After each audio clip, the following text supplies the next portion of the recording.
Well, hello to you, wherever you're listening from. My name is Phil Dye. I'm your host, and you're listening to Marking the Role, a podcast for teachers and educators in Australia, but really for teachers and educators everywhere. This is episode 29, where we'll be talking about the Michaela School and our recent visit to that school, which has the reputation as the strictest school in the UK. Yes, it may seem that way too, but it really does live up to the hype. It has fantastic results and very, very happy students. And for sure, I'm pretty happy now because as I record this and go on to do some editing, I'm sitting in our room in a long riverboat travelling along the Rhine Gorge in Germany, looking out over the scenery, over some castles. And it is incredibly peaceful. It's the first holiday for 7 years that Lee and I have had, and we've been saving up for this for a long time, and it's great to get away. The weather is warm and sunny, and if you're interested in looking at some of the footage of what we see outside of the boat window, there's a special subscriber-only video episode where you can hear the voices of Michaela teachers and watch the Rhine Gorge go by at the same time. It goes for about 20 minutes. Now, a few days ago, Lee and I visited the Michaela School. The Michaela School has the reputation, as I said, as one of the strictest schools in the UK. It is not based in London, it's based in Wembley, yes, near where the Wembley Stadium exists. It's around about a 25-minute tube ride out of central London and about a 50-minute car drive, so most people would catch the tube. It is not in a wealthy area at all, so the results that the Michaela School is getting can't be attributed to wealthy parents or a wealthy socioeconomic group. So the first thing we noticed was that when we got off the train, the school was in like an office building, like a very large office building, multi-storey, about six floors, but didn't look really like a school. When you walked in, very high security, very high gates, and one of the reasons for that is that there has been protests about the school, and that was a safety issue. When we go into the school, there's lots of great sayings from Nelson Mandela, from different historical figures that are inspiring. All of the students have the same school uniform. The girls don't wear skirts, they wear pants. Although in the senior years, some of the girls do wear skirts. And the school uniforms are often decorated with badges, certain badges that the students earn for being in debating, for being in a certain sport, for being in the orchestra. So the students wear these very proudly. The grades at the Michaela School is the equivalent to years 7 to 12 in Australian schools. They call it sixth form. The very last one is sixth form. What else we noticed? Well, it's extremely quiet. When we went into the office area is the same as most schools in Australia, except it's not as decorated and colourful. There are some paintings and drawings by the students, but it's not over the top. But it is very quiet. Everyone in the office area is quiet. And this is one of the policies of the school. You have to be quiet during school time, lesson time. Even when we were being shown around the school by the wonderful Nick and the terrific Noon, and I said I would call them by that name, so there's two students, one from year 9, one from year 10. We weren't allowed to speak in the corridors. We could only get to the end of the corridor and ask questions in a whisper, so as not to disturb any of the classroom activities. When we went into classrooms, we walked in very quietly. We stood at the back. We observed the lessons, observed how the students related, and we couldn't speak at all when we were in the classroom. Then we had to leave and ask questions after that. As far as playing fields, there were none, but the students do participate in inter-school sport, but they go to other sporting grounds in order to play that. The school has 6 55-minute periods per day, except on a Friday where they only have 5 because they go and have sport somewhere else. And the average homework is 1 to 2 hours, depending on the grade that you're in and the subjects that you're doing.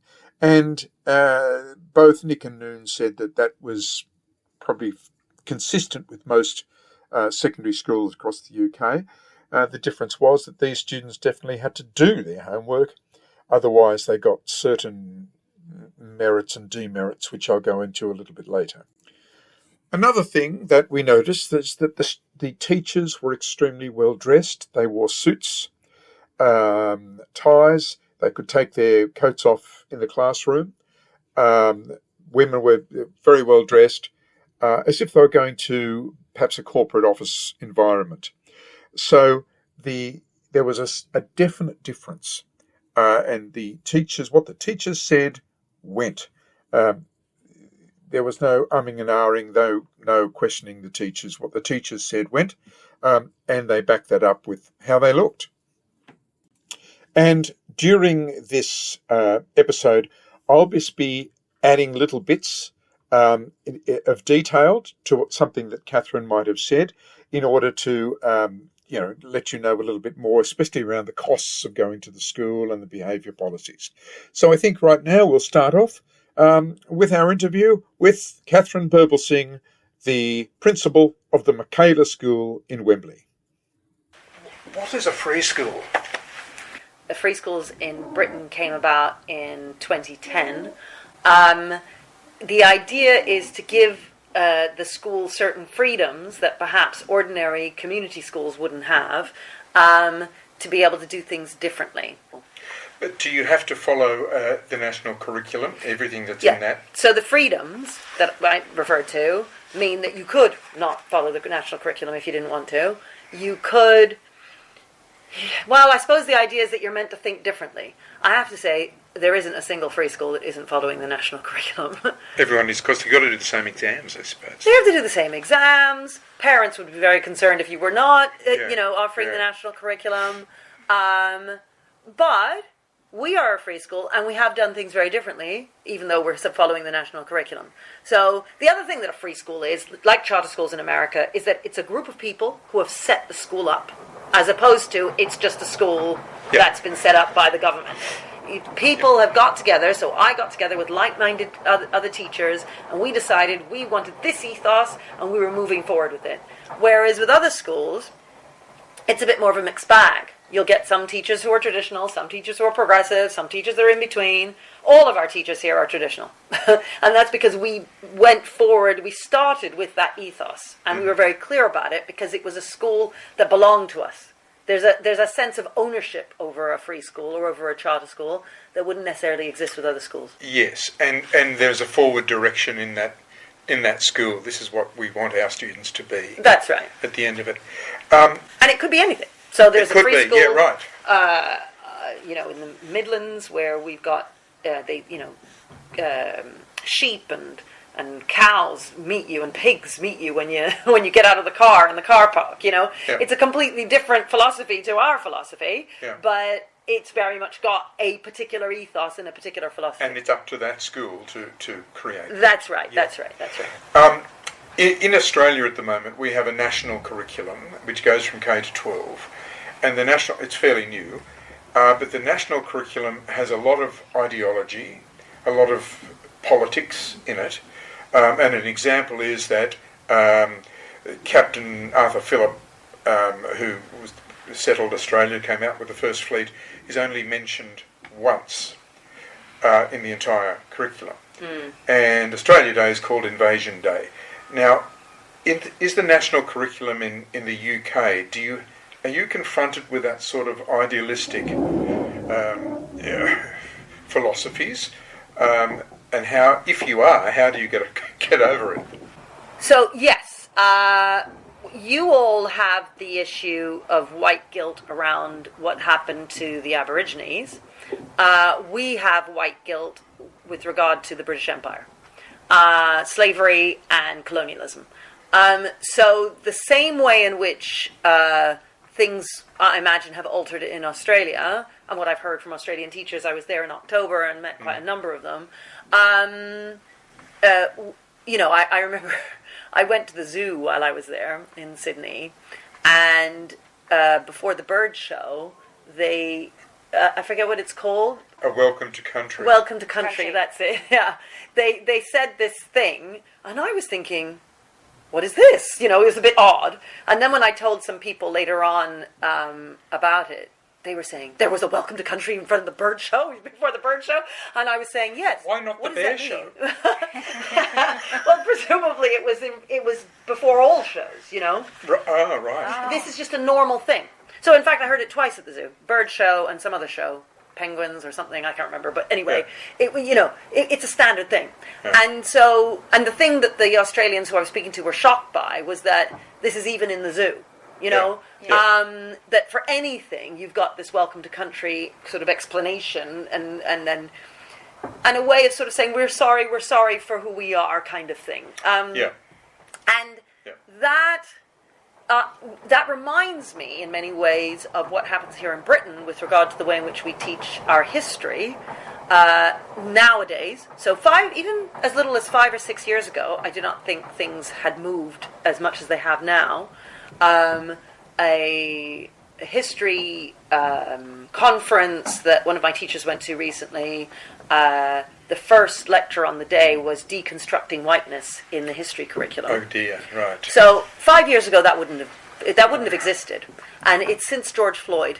So yes. What is so fascinating about George Floyd, God rest his soul, is that he has become this sort of poster for any group that is oppressed. So he's gay, or he's Aboriginal, or he's transgender. Whatever it is, exactly. Whatever the issue is, he's representative of that group. And it means that since George Floyd, a lot has changed. And it is interesting because, on the one hand, the people who are doing the changes say, we must recognize the terrible racism in society, we need to do something about it, therefore we need to change the curriculum, we need to deconstruct whiteness, we need to take whiteness out of the history curriculum. That's their goal. But at the same time, they deny that they're doing this. So they say, there's no such thing as woke, you're wrong to talk about wokeism. Or culture wars. There's no culture war. There's no culture war, exactly. And the thing is that, look, I'm quite happy with the people who say this is what needs to happen, and we can have that discussion. Should we be taking whiteness out of history or not? Let's have that discussion. But don't simultaneously argue for taking whiteness out of history and then say you're not doing it. That's the thing that is so frustrating about this conversation. Yeah. Because there is definitely a culture war. And there are definitely two sides. There's one side that says, we're quite traditional, we'd like things to remain as they are. And there's the other side that says, oh my goodness, that way is really racist and oppressive to various groups, and we need to change things. Yeah. And maybe they're right. But at least admit that that's the position that you've got. Yeah. Well, it's... I was a lecturer at university for a while, a long time, but just resigned from Macquarie University because I could not stand it anymore. Right, so what kinds of things... Denial of science. Right, go on. The denial of the double X chromosome. Oh, I see. That women, there's no such thing as women. There's just, women can be men. Right. And the university system is bowing down to that. Yes, yeah. All of that disbelief in biology, which has been tried and tested and proven true. Yes, well, these discussions, as I say, the thing that upsets me most is the business of just refusing to recognize that things have changed massively for the school curriculum in the last 10 years, in particular in the last 5 years. And we should at least have the conversation about whether or not we should be making those changes. We should be doing it or not, yes, we should be, Not pretending that we're not doing it, and that it all happens by stealth. Acknowledge that it's actually happening. Yes, exactly. Yeah, for sure. Lee, you've got a couple of... Just wondering, as far as the commute goes with the students, is it like a spread out range of students that have to travel to the Michaela School for very far, or No. is it around the same? No, they tend to live around here. Although in London it's very normal to get on a bus to go home. I mean, that would be the case in any school. Yeah. But no, they're close by. I mean, in fact, the admissions policies for schools are such that they would definitely need to live within a 5-mile radius. Right. So there's no one can travel from far because they wouldn't have a place at the school. Right. Okay. Government funding for the school, is it the same as for a public, state run Yeah, school? that's a good question. I should have said that with regard to free schools, which is that if you're a free school, the funding comes directly to the school instead of going to the council first. But, I mean, in the end, the council would just pass on the funding to the school, so it sort of ends up being the same. But the funding does come directly to us. And it's the same amount? Yes. Right. Yes, I mean, I don't know about the arrangements that the other schools might have with regard to the council. It used to be once upon a time that the council would keep some of that money and then provide you with certain services. But I have to say that the vast majority of secondary schools in Britain are now either academies or free schools. And academies are exactly the same as free schools. The money will go directly to them. Right. So... To be used as they wish? Yeah. Yep. Yeah. Yeah, so we have a lot of freedom here. This is for all schools, like academies, free schools, normal schools, any kind of school. The school advertises for their staff, appoints their staff. They can move their staff on if necessary. That is all up to the school. I know in America, for instance, that doesn't happen. You are often just given your staff. And to move somebody on is impossible in America. Whereas here, it's much more straightforward. Right, and gives you a lot more freedom. Yes, Yeah, indeed. that's great. Have you found that any of the students that have graduated from here are so passionate about the teaching systems that they want to actually go to teacher school, become a teacher and come back here? Well, we've only had, our first cohort finished school in 2021. Okay. So it hasn't been that long. Right. But it is funny because there is one girl who went off to do law. This is last year she went off, so she's only just started at university. But she was saying, she came back to visit the other day and she said she wants to become a primary teacher. She's not doing, because she's doing law, Right. she would have to do that subject at university in order to teach it at secondary school. So her only option now would be to do primary.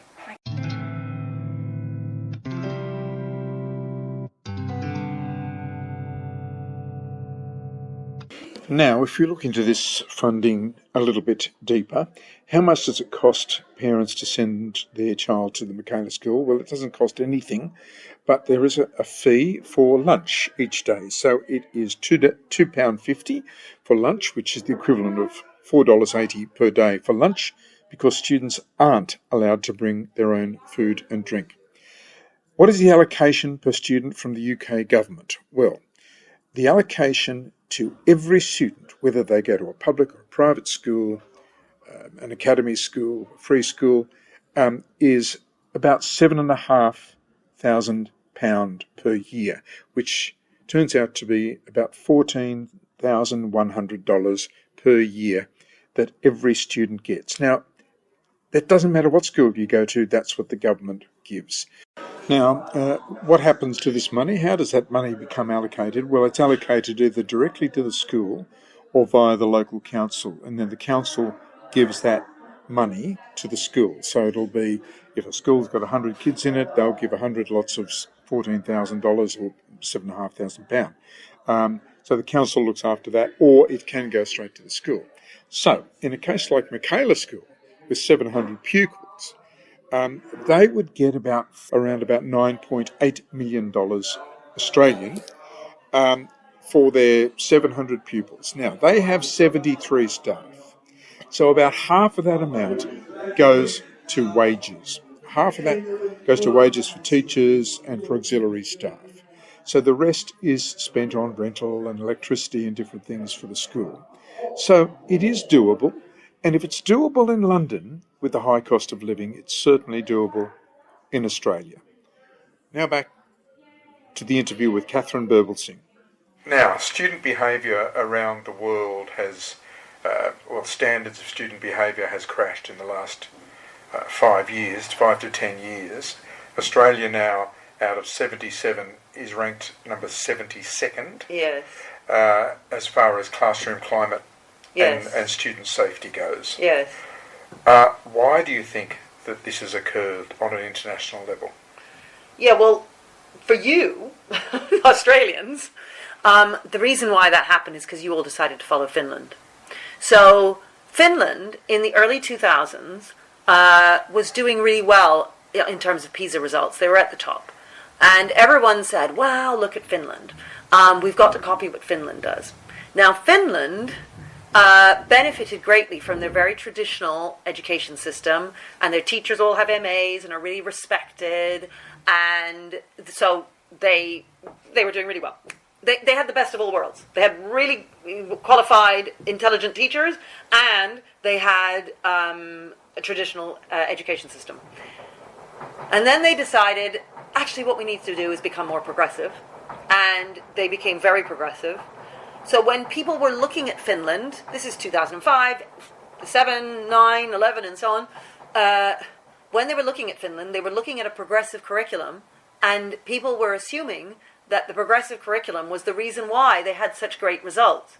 Now, you as an ex-teacher will know that it takes years before you see the impact of a curriculum or anything. You know, it takes years to turn around a failing school, for instance. And really turn it around. You can make a difference in 6 months, but to really, really turn it around, it takes you about 3 or 4 years. So, I kept saying at the time, people said, let's copy Finland. And I was saying, no, do not copy Finland. They've only got those results because of what was happening in 1999. Exactly. Nobody was listening. Australia, well, I never told Australia, so I can't say they didn't listen, but the fact is they went, hook, line, and sinker after Finland. Finland is now, I've been predicting it for decades, they've dropped massively in the PISA results, despite having all their teachers with MAs. The fact is their progressive ways have destroyed their educational achievements. And unfortunately, Australia's gone down that same road. Yes, we have. And as you know, the behaviour is so poor in Australia. I mean, the behaviour is also poor here and in America and so on. And I think you're right. It's interesting you say in the last 5 years. I do think things have deteriorated massively since George Floyd. But that took place in the first year of COVID. Yes. So it was treated as something major to get away from this other big issue, which was COVID. Yes. I doubt whether it would have been treated so largely if we didn't have COVID. You mean people wouldn't have taken so much notice of George Floyd's death? Yeah. Yes, I agree. I think people were at home. It was the perfect storm, wasn't it? And then they came out and protested and so on. And it is what it is. But I used to say in 2020 how, in fact, our book, The Power of Culture, which is worth, your teachers getting a copy and reading. It's written by the teachers here at Michaela and it explains the school and what we do and so on. And in my introduction, I actually write about how since 2010, the beginning of free schools, the change of the curriculum in Britain happened in 2010, made it more traditional, behaviour systems became more traditional, everything moved towards tradition between 2010 and 2015. We had an education secretary called Michael Gove, and he made those changes, and things really did change for the better. And in 2020, when I wrote that introduction, I was very positive, saying how it's been the first decade of the revolution and I'm so pleased to be part of it and how exciting it was. Later on that year, of course, the George Floyd situation happened, the COVID happened, etc. And I think things have gone really downhill since then, both culturally and, culturally in terms of sort of general values, but also culturally within schools with regard to behaviour and curriculum, etc. And people just sort of say, I have noticed that they've been talking more about behavior more recently, and I think that's because things are so bad now that they are actually kind of admitting that there is a behavior problem. One of the things that was very refreshing about visiting Australia is that all of you are very honest about the behavior problem in Australia.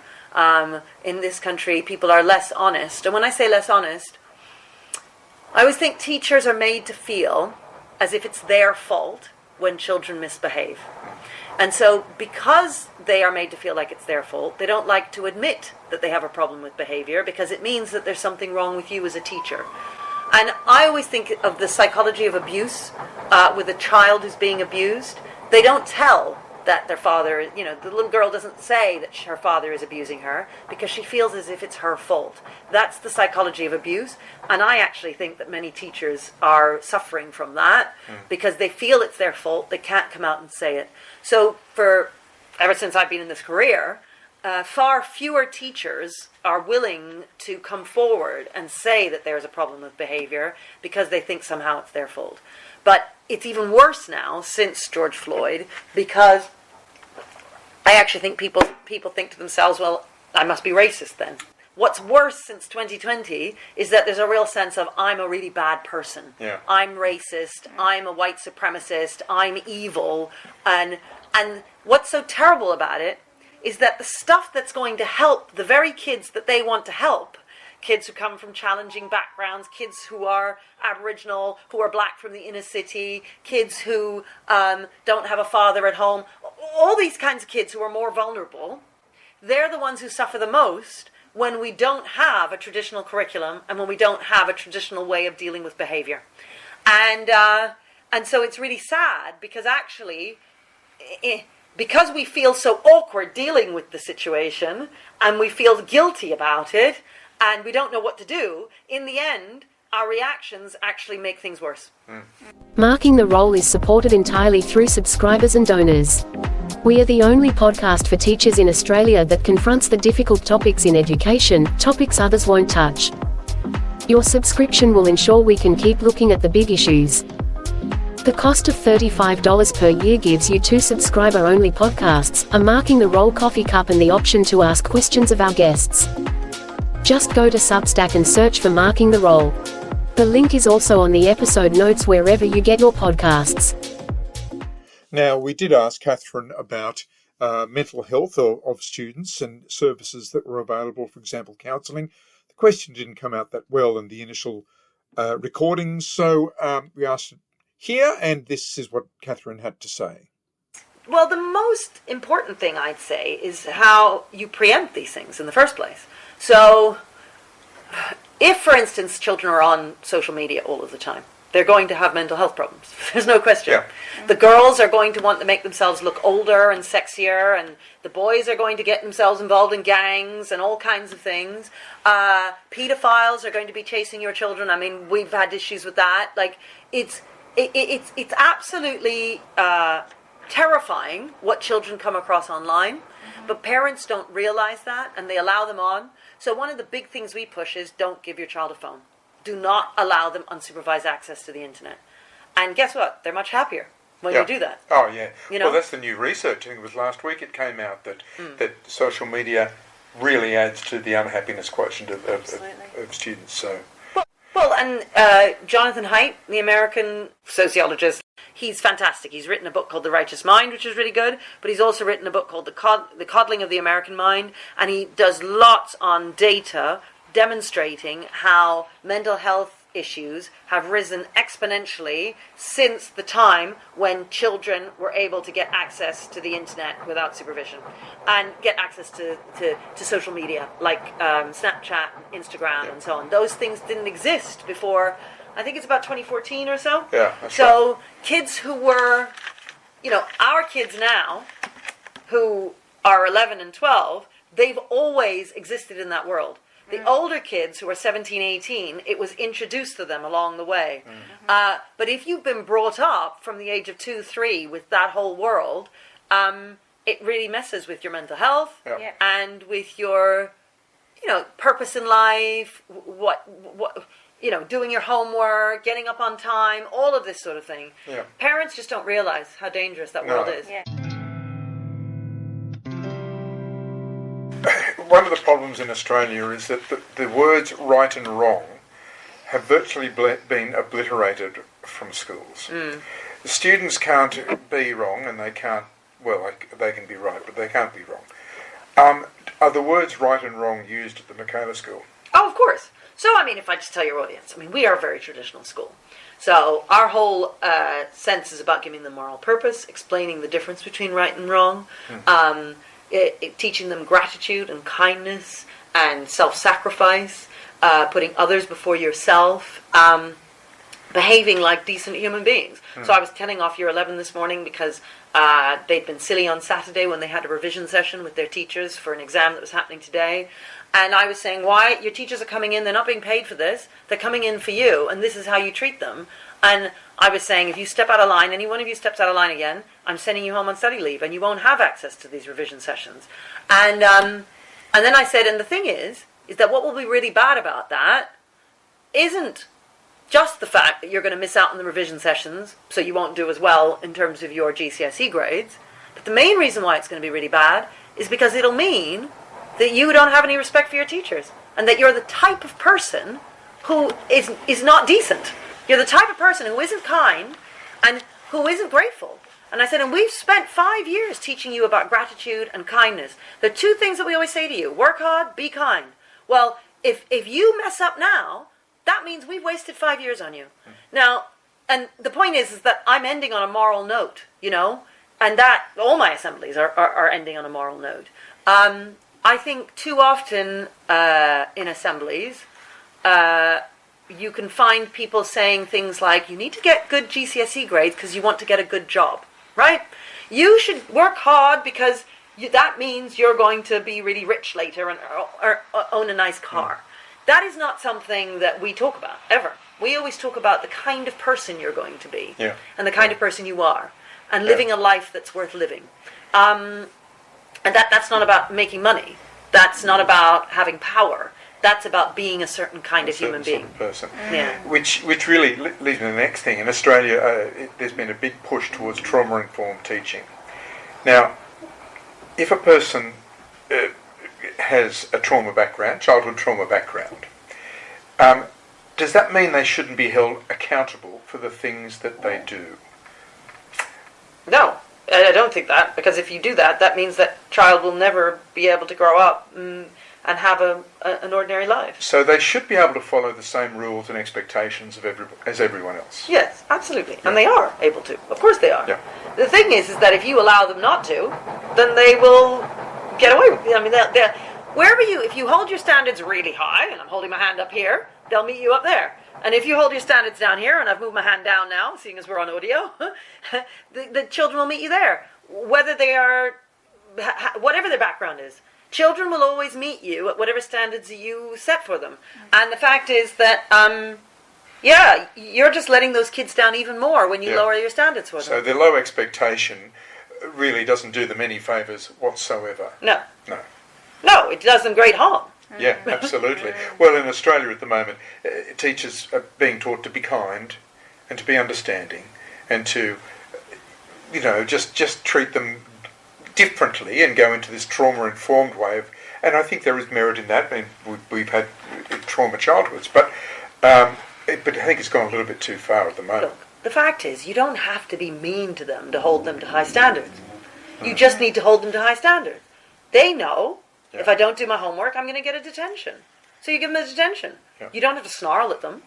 You just give them a detention, and then they know it. And then they think, okay, next time I don't want a detention, so I'll do my homework next time. Yeah.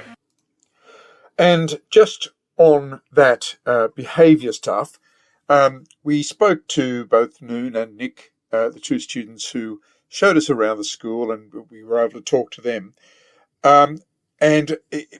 Merits and demerits are fairly important in the classroom. If you get 2 demerits, you get 30 minutes detention after school. There's no getting out of it. That's it. Now, 1 demerit you don't, but the second one you do. But students also get merits, so they get positive reinforcement as well. And after so many merits, they get their name called out in the assembly and things like that. So There is a merit taker and a demerit taker, or a merit taker in every room. It may be the teacher, it may be another student who's assigned that job of taking merits. So half an hour detention. I know in most Australian states now you can't do detention. Well, detention is very much used at the Michaela School. There's no talking in the classroom. That's something you might get a demerit for not concentrating or not looking at the teacher. You may get a demerit for that. So it is, in that sense, very strict. And this is what parents, some parents, the progressive style, have complained about, that it is inhibiting the students. But it works very, very well at the Michaela School. Another way you'll get a demerit is not doing your homework. So if you miss out on your homework, you'll get a demerit. Twice you'll be on detention. And as I said before, I think homework is 1 to 2 hours in jail. Interestingly enough, when we asked about the detentions, it seemed that there's not a lot of students at the school who get these detentions and get the demerits. Well, because the student knows that if they don't do their homework or if they talk, they're going to get them, and getting them is not comfortable. So yes, it is a stricter behaviour policy, far stricter than we have in Australia, but it works. Allowing children who come from more challenging backgrounds off, as it were, just allows those kids to fail. You are not helping those children. No. What you're doing in that moment is you're helping yourself feel better about the fact that that child has a difficult background. And because you feel bad about it, in order to make yourself feel better about it, you then allow them off the detention or off whatever the punishment might be. That's really about you. It's not about the child, because in the end you are harming the child greatly.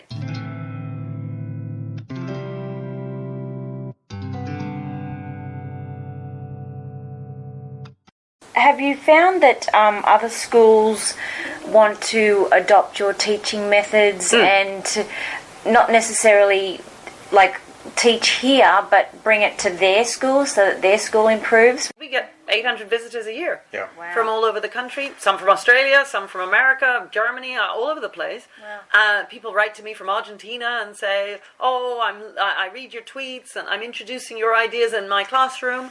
Sometimes it's just individual teachers in their classroom. Sometimes it's heads or deputies who want to do it whole school.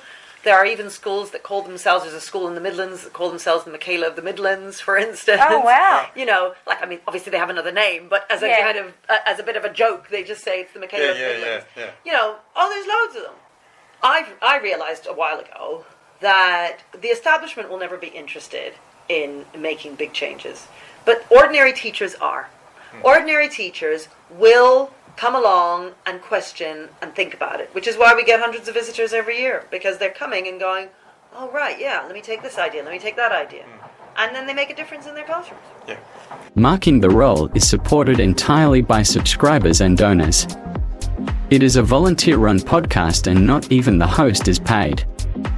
Subscription helps with transcript costs, podcast fees, and even the artificial intelligence voices like me used for teacher comments and ads like this. To support the podcast, please go to Substack, search for Marking the Role and subscribe, upgrade or donate. Your contribution really helps. Thanks for listening. A couple of quick questions from listeners. Yes. Someone said, have asked me to ask you if a branch of the Michaela School could open in Australia. Well, you never know. Yeah. You never know what. I was born in New Zealand, so you never know what the future will bring. Another one from a listener. In Australia, we have to do mandatory professional development in things such as diversity training.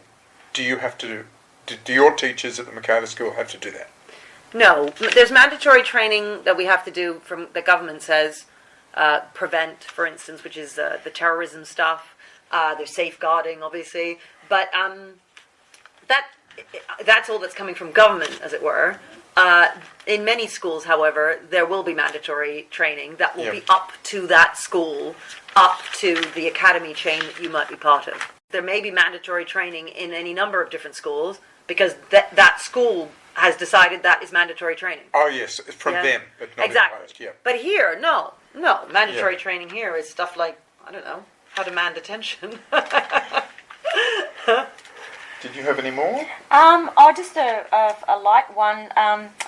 You guys have formals and graduations and stuff like that, celebrations at the end of things like that, yeah?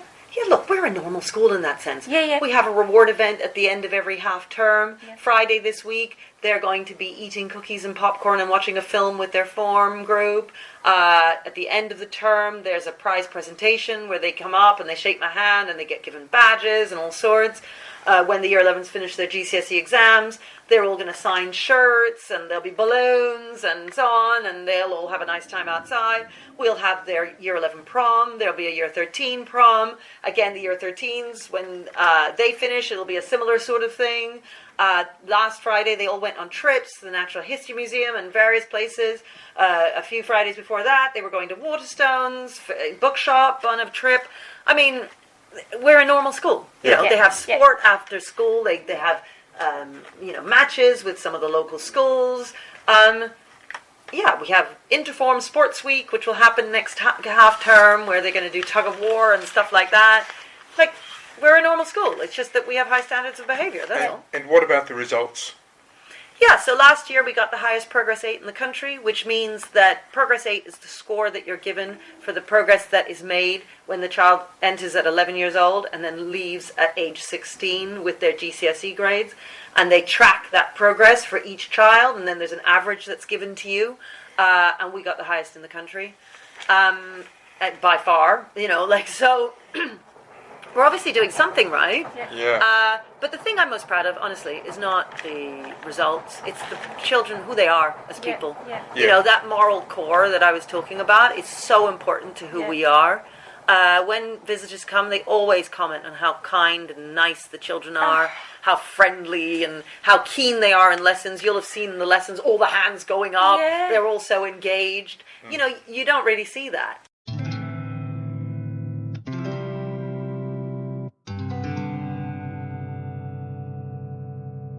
Have you ever had any pushback from teacher unions or activist groups?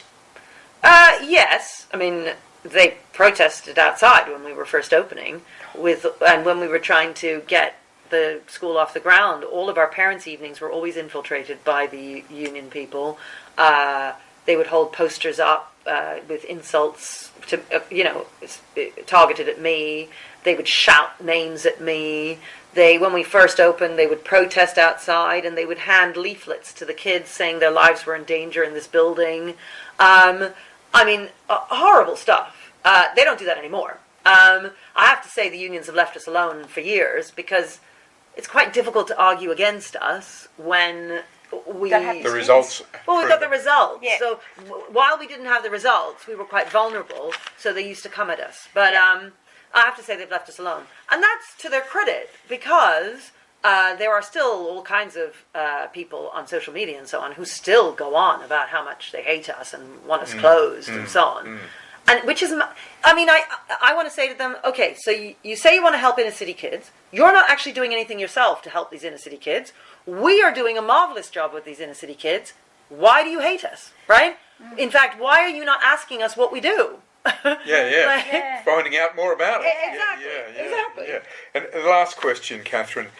Australian teachers have had a really hard time over the last few years, as has most teachers, but that hard time is continuing and it's getting tougher for them. What would your message be to Australian teachers having a hard time? Yeah, look, the thing is, teaching isn't easy. None of us went into teaching because we thought it was going to be an easy ride, and we certainly didn't think we were going to get rich. We went into teaching because we believe in something bigger. We believe in a better world. And so you've just got to believe in that as a teacher, connect with your kids, know what you're doing, always be questioning what your methods and thinking, how can I get better? Because every day we can always get better the next day. And read lots, read Edie Hirsch, read Dan Willingham, read Daisy Christodoulou, read our book, The Power of Culture, really question all the supposed wisdom that is being given to you by the teacher training colleges and by various people, and find the right way for you with your kids and make it work. Because the thing is, you can do it without the system behind you. You can do it without the system understanding what actually works. And you can do it in your own classroom, you know? The fact is that management tend to never come and watch what you're doing anyway, right? So ignore management, ignore what they're telling you, do what works, you know, because those kids are counting on you, and we've just got to find it in ourselves to keep fighting, because, well, what else are you going to do? Thanks so much for talking to us, Katharine. Thank you for having me, it was great.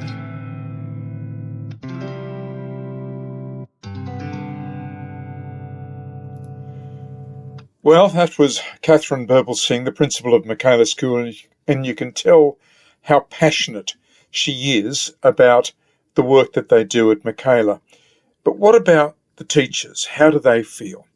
Well, if you are a subscriber to Marking the Role on Substack, you get a special subscribers only.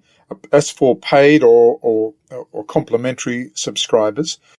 It's in the form of a video where you can hear the voices of some of the teachers from Michaela while you're watching the Rhine landscape drift by, which is what exactly we've been seeing as we edit and add to this episode. So that's only for paid or complimentary subscribers to Marking the Role.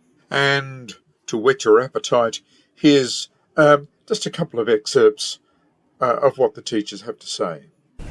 So because of the rules and the strictness and being able to teach them, it gives me immense job satisfaction because the kids are learning and they're happy that they're learning, and you're filling their brains with loads and loads of knowledge so they can apply themselves and they get things right, which is really, really nice. It's a joyous experience teaching here.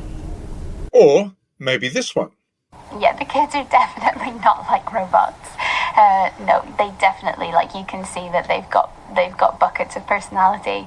And yeah, I think actually before coming I thought that they might be just different kinds of kids, you know? Like the kids that go to Michaela are just a bit different to the kids that go to other schools. And yeah, that's definitely not true. So if you want to listen to the comments from 4 teachers, courtesy of the Michaela School, then become a subscriber, a paid subscriber to Marking the Role, and you can listen to all of those.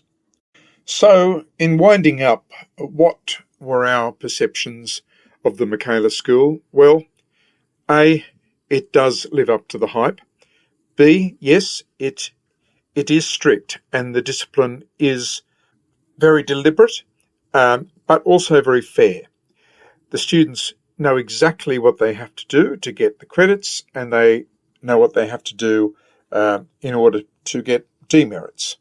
Are the students happy? Most certainly. They seem to be jumping out of their boots a lot of the time.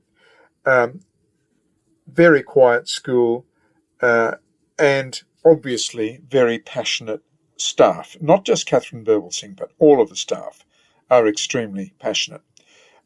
We didn't speak to a lot of the students, but the students that we spoke to were happy, or were great at expressing themselves, and they looked you straight in the eye when you spoke to them, which is very unusual these days. They also mentioned that they stand up for people on the train. I thought that was a real bonus being an older person.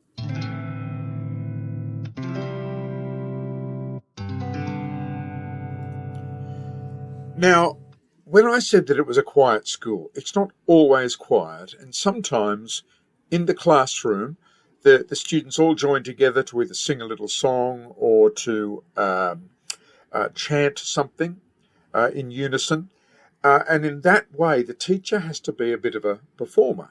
So teaching at the Michaela School wouldn't suit everyone. I'm not sure whether today's current teacher education courses even teach teachers how to be a bit of a performer and enjoy things. But this is a French teacher, getting his class to chant as a brain break. So someone has answered a question correctly in French. He then gives them a brain break by doing something completely different and physically active. So they chant in threes and they roll their hands, they roll their arms around, and they all sing in unison, and it's a brain break. And then he gets back to the learning, which is, neuroscientifically the best way to learn. I watch. Je regarde. They watch. Cut. Il regarde. Goodness gold, let me see your fingers roll. The threes. 3, 6, 9, 12, 15, 18, 21, 24, 27, 30. Oh yeah. And now you can hear from that even the brain break is regulated. The students sing in unison and they do the same actions together. So, yes, even that enjoyment part of it is regulated, is controlled, but the kids really love it. Also, when someone comes to visit, they will thank them for coming to visit. But even that is controlled. So someone stands up, makes the announcement, and all the students in the canteen, when they're having their lunch, will do 2 claps. Here's an example. To the guest on our table, Mr. Mir, for coming all the way from East London to visit our school, Michaela. So 2 claps on 2. 1, 2. 1, 2. And as you hear, even that vote of thanks with the claps are regulated. But the students love it. Is this only restricted to primary school? No, this is year 6, 7, 8, 9, 10, 11, 12 do this. And that is the Michaela way. That's the way it's done. So the students know exactly what to do for what occasion, and they do it, and that makes them happy. They know their boundaries, they know what works, they know what doesn't work. They haven't got to be constantly trying to write the book. It's all very prescribed. And the students are very, very happy.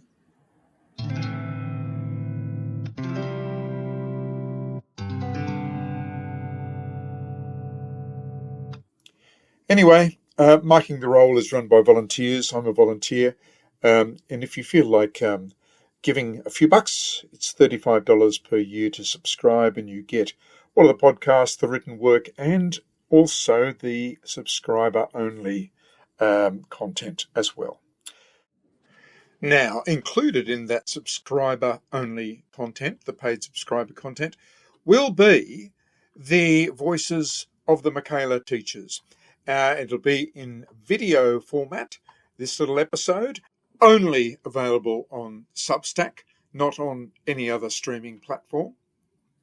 And it will be accompanied by images of Lee and my holiday we're having, first holiday in 7 years, and we'll have images, not of us, but of the scenery that we're seeing outside our riverboat as we travel along the Rhine. My name's Phil Dye. I'll see you again soon.